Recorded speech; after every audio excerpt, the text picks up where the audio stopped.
Preparations are underway for an English Defence League rally in Leicester tomorrow.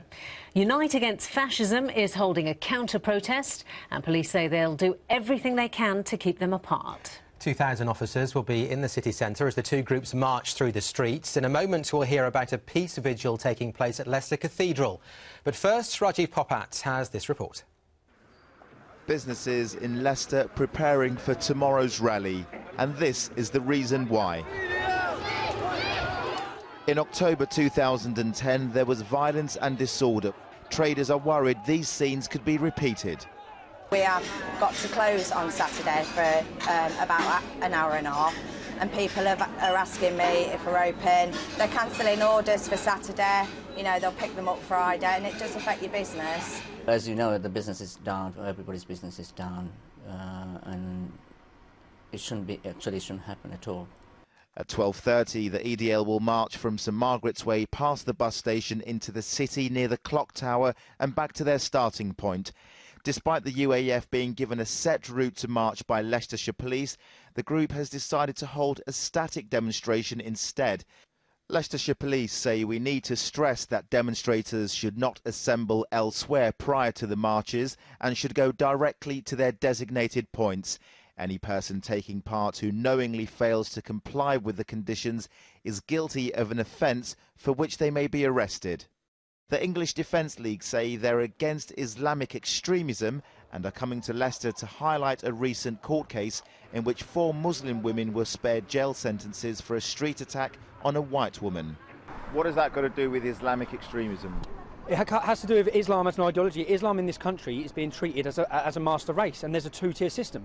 We're against Islam as a fascist ideology, but also against a two-tier system and the apologists and the people who appease it. We think it's important to show that the community is not divided, that we are one community, black, white, Asian and Jew, and we're going to come together and show our opposition in a peaceful, lawful way.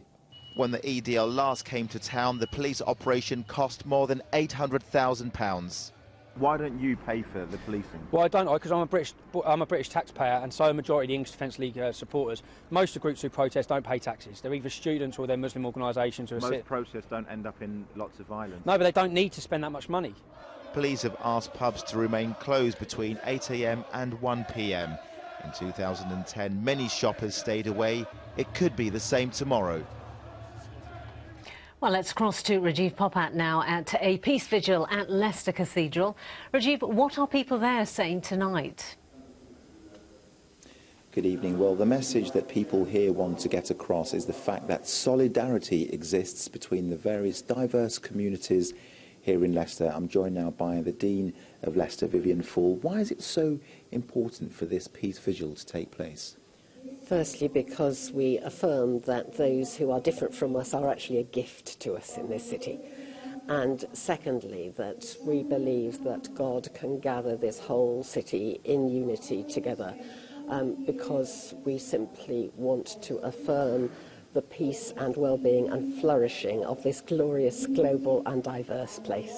And there are members of various faith groups here, and Suleiman Nagdi is from the Federation of Muslim Organisations. Suleiman, what is your reaction to the fact that EDL are coming to Leicester for the second time in 15 months? I'm extremely sad and concerned. Certain people wish to come into the city to divide the city, and we will remain resilient in the face of such attack on us.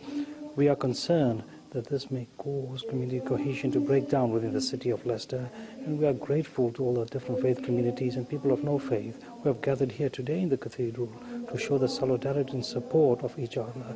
And this is what makes Leicester the best shining example, certainly not in this country, but even across Europe. Okay, well, in a few moments there will be time for quiet reflection, and people will be praying for peace for tomorrow.